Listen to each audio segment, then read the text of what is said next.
Yeah, I mean, it's always a bit nervous, when you have to try and find, an artist, especially in a country that I haven't been before.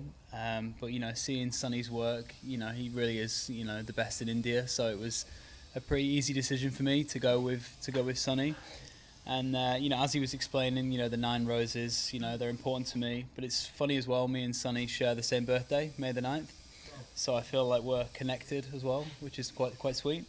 But as you can tell, he's doing an incredible job, and from day one, just made me feel very relaxed, which is good. Do you think it's painful little bit? Yeah. You know what? I had my leg done, and that was a lot worse. Oh, That was painful. But this is, it's been a bit of a walk in the park, really. I mean, obviously there's a little bit of a sensation, but for me to be sat here and having a conversation with you, it's not something that anyone should be fearful of. It's fine. Yeah, I mean, my first word as a child was plant.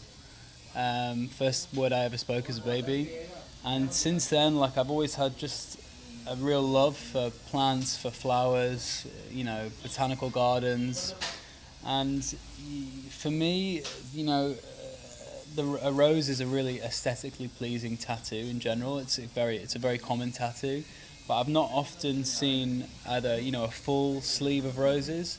That's not something I've often seen before.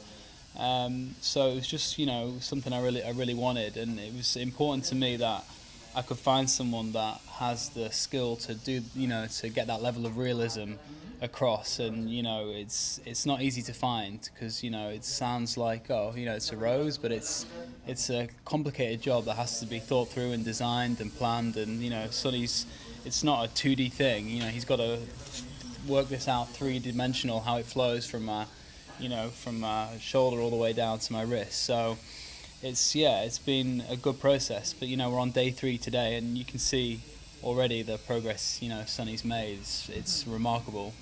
feeling nervous when you get tattoo and get sick. You think? No, I mean there's a little bit of nerve beforehand, but then within 20 minutes when I saw the first rose, and you see what Sonny's capable of, and then you see that his work and and what he's built in the past, I think it's 10, 11 years to get to this point. Is that right? Yeah. It's I mean it's world class. So it's, for me, it's a no-brainer. There's no fear going into it.